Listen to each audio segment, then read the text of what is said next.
Pada kesempatan ini kita akan berbicara atau diskusi tentang induksi. Ya, ada dua hal yang utama di sini yaitu tentang hukum Faraday. Kemudian kita akan berbicara tentang hukum Lenz. Hukum Faraday tentang induksi. Di sini ada dua eksperimen. Yang pertama, suatu loop konduktor dihubungkan dengan ammeter, ya, gambar 1. Loop konduktor dihubungkan dengan ammeter.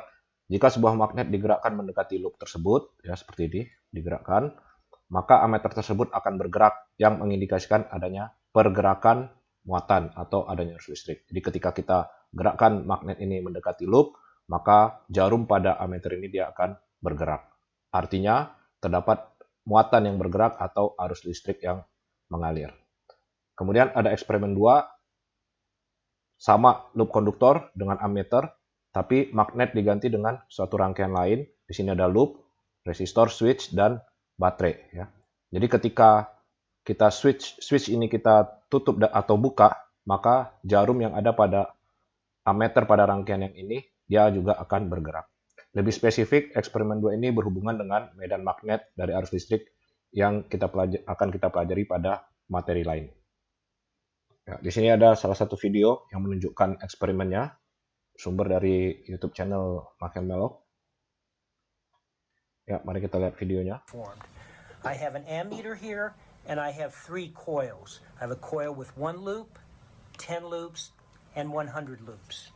I also have a bar magnet, and I will start by connecting the single loop coil to the ammeter. I now have the single loop coil connected to the ammeter, and I'm going to move the bar magnet into and out of the coil.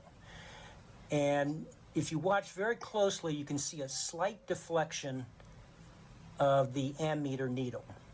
Okay, so now let me connect the 10 loop coil.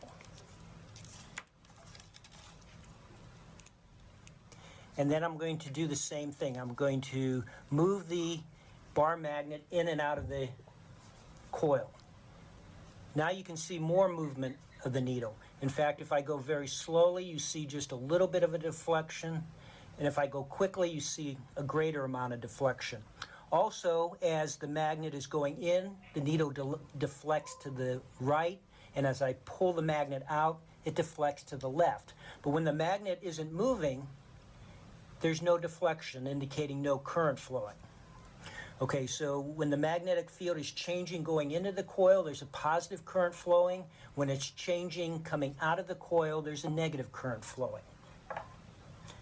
And now let me connect the 100 loop coil.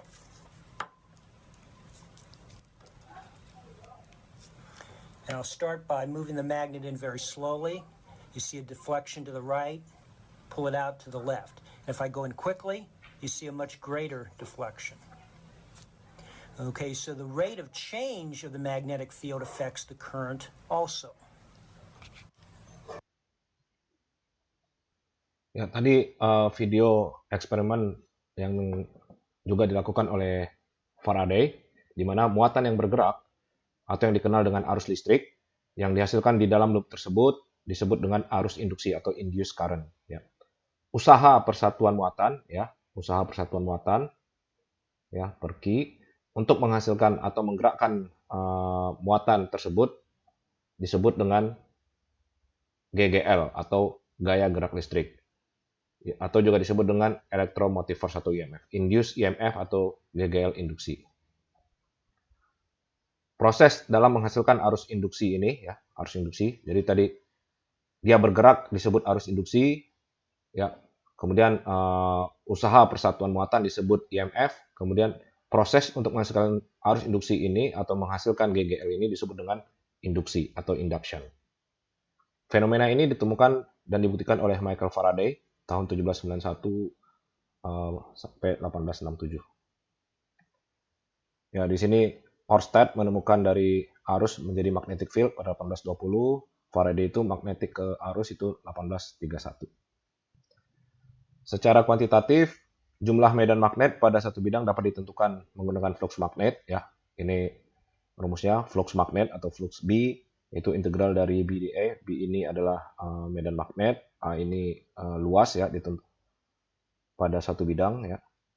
atau ini dot product hasilnya menjadi B dA cos theta. Kalau medan magnetnya seragam uniform dia akan menjadi BA cos theta. Kalau dia tegak lurus dia akan menjadi BA ya. Kalau dia tegak lurus. Satuan dari medan magnet itu adalah Tesla ya. Satuan flux magnet adalah Tesla meter kuadrat atau dikenal dengan Weber ya, WB. Lebih jauh untuk medan magnet itu kita akan pelajari pada materi yang lain. Ini hanya untuk pengenalan saja. Kemudian gaya gerak listrik atau GGL atau IMF ya. Simbolnya itu adalah epsilon seperti ini ya, E. Dapat didefinisikan sebagai laju perubahan flux magnet yang menembus suatu loop konduktor terhadap waktu ya. Jadi E itu adalah mean deflux dt ya, mean deflux dt. Jika loop konduktor tersebut terdiri dari beberapa lilitan ya, kalau tadi hanya satu lilitan ya. Kalau dia terdiri dari beberapa lilitan, maka GGL yang dihasilkan adalah penjumlahan dari GGL setiap loop atau kita tinggal kalikan dengan jumlah lilitannya, mean and deflux dt. Satuan dari GGL atau IMF itu adalah volt. Syarat dari satu GGL ya itu adanya perubahan flux magnet terhadap waktu ya, atau deflux dt ya. Deflux B dt ini syaratnya. Sehingga dengan memperhatikan bahwa flux itu adalah medan magnet dikalikan dengan luas ya, luas bidang dikalikan dengan cos theta, maka flux magnet, sehingga dapat kita ketahui bahwa flux magnet itu berubah karena tiga hal, yaitu medan, luas loop, atau sudut antara flux dan loop. Sehingga GGL itu bisa kita dapatkan ketika kita merubah salah satu dari ketiga ini terhadap waktu ya. Bisa B yang berubah terhadap waktu, atau A yang berubah terhadap waktu, atau sudut di antara keduanya yang berubah terhadap waktu. Ya, ini latihan soal ya. Di sini butuh pemahaman tentang materi medan magnet ya. Jadi saya berikan yang biru ini ya, medan magnet, rumusnya sudah jadi. Jadi inti dari soal ini adalah rumus yang ini ya. GGL itu sama dengan mean and deflux dt ya. Sebuah solenoid dengan diameter 3,2 ya, yang ini yang biru 3,2 diameternya, dan jumlah lilitannya adalah 220 per cm, artinya setiap cm dia ada 220 lilitan yang dialiri arus sebesar 1,5 ampere. Di tengah solenoid ditempatkan sebuah koil C yang ini yang kuning dengan 130 lilitan ya, ada 130 lilitan. Diameternya adalah 2,1 cm ya, diameternya ini 2,1 cm. Arus yang mengalir pada solenoid secara tiba-tiba diputus dalam waktu 25 milidetik, maka hitung GGL yang diinduksikan pada koil ketika arus berubah ya. Di sini GGL disebabkan oleh perubahan flux magnet, yang berubah di sini adalah B ya, karena B itu berhubungan dengan arus ya. Ketika arus pada solenoid berubah. Jadi arus berhubungan dengan B, ketika arusnya berubah, maka B-nya ikut berubah. Kita bisa cari B-nya ya, ini mu0 IN seperti ini. Kalian dapatkan nilainya, nilainya adalah ini. Kemudian A-nya kita bisa hitung, nilai A-nya adalah ini ya. A yang digunakan adalah A dari koil ya. Diameternya jari-jarinya 1,05 karena diameternya 2,1 ya. Bukan diameter dari yang menginduksikan, tapi yang terinduksi ya. Diameter luas yang terinduksi. Sehingga kita peroleh flux awalnya itu dikalikan dengan A, BA itu dapat 3,6 kali mu0 pi. Kemudian ya hasilnya 1,44 kali 10⁵ Weber. Dan akhir itu sama dengan 0. Karena dia ketika diputus, I-nya menjadi 0, B-nya menjadi 0, maka flux akhirnya menjadi 0.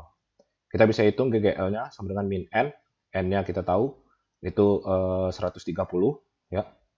Kita lihat 130 N-nya. N-nya si C ya. Si coil.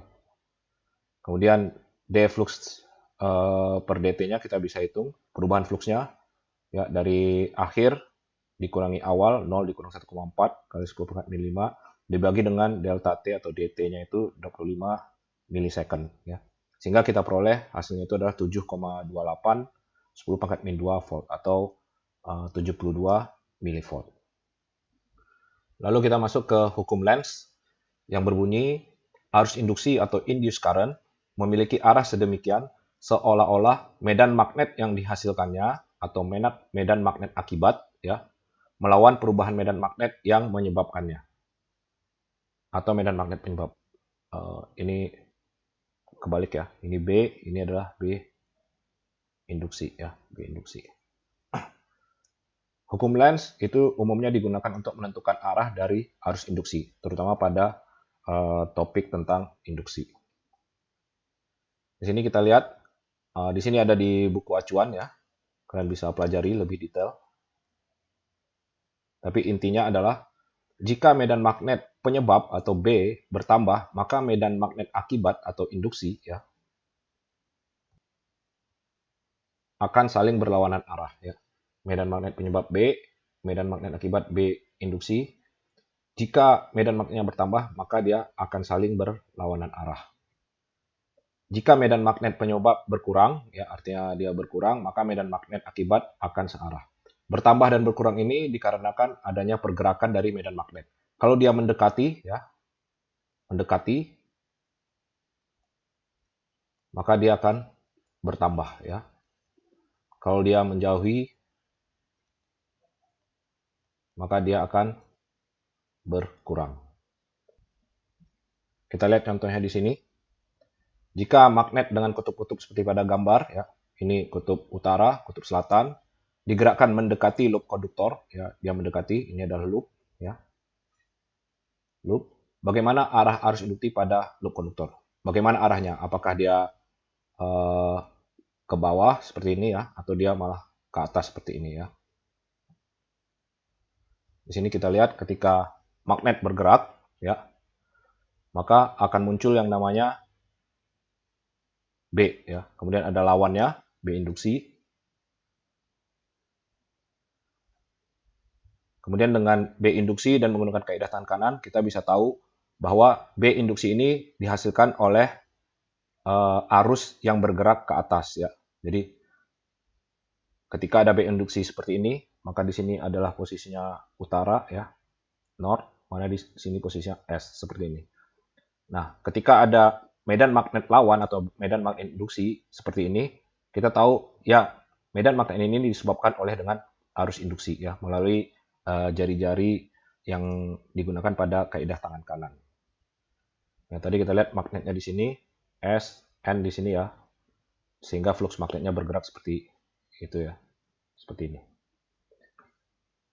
Kemudian pertanyaan selanjutnya, jika medan magnet dengan kutub-kutub yang sama seperti sebelumnya digerakkan menjauhi, artinya kita gerakkan menjauhi, bagaimana arah arus induktif pada loop konduktor?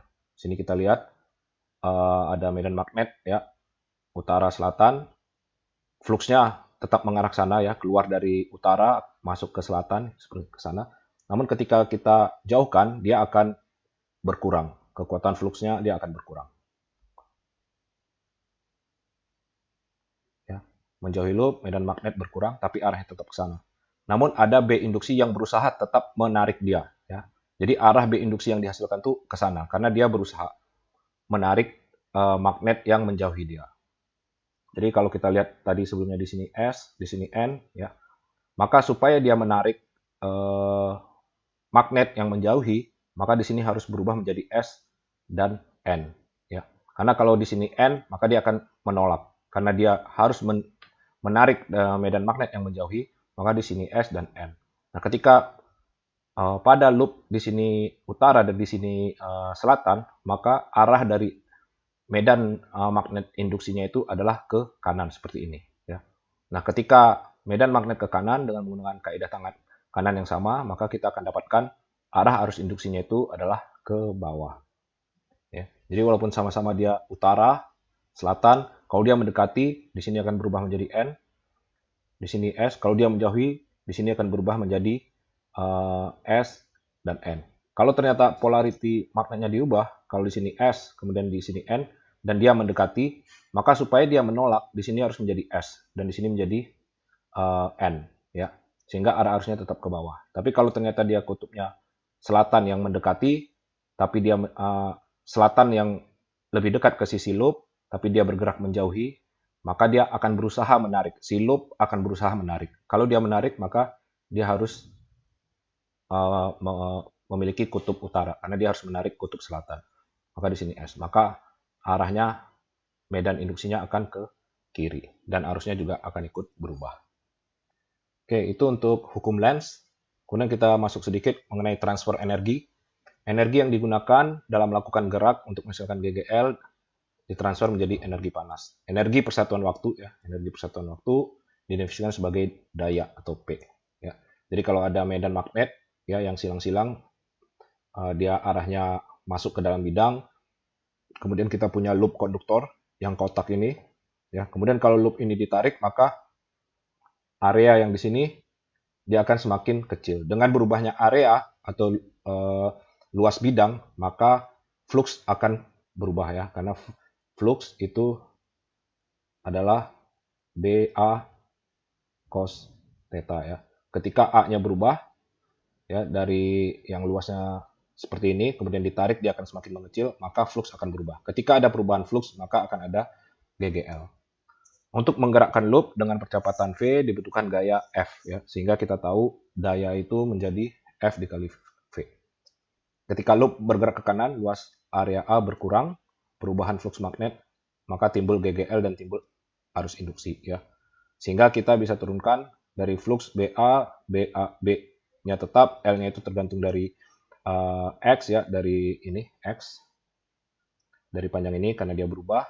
Maka GGL itu adalah D flux dt, ya, D BLX, ya, si fluxnya. Maka kita bisa dapatkan GGL-nya itu adalah medan dikalikan dengan lebar konduktor, ya, lebar loopnya ini dikalikan dengan kecepatannya, ya, karena dx per dt. Kemudian loop memiliki resistansi R, ya, tadi loopnya dia punya resistansi R. Kemudian dia muncul GGL di loop ini, ya, muncul GGL. Dengan timbulnya GGL, maka arus yang mengalir akan menjadi I, GGL dibagi dengan R-nya. Kita tahu E-nya itu adalah BLV per R, seperti ini.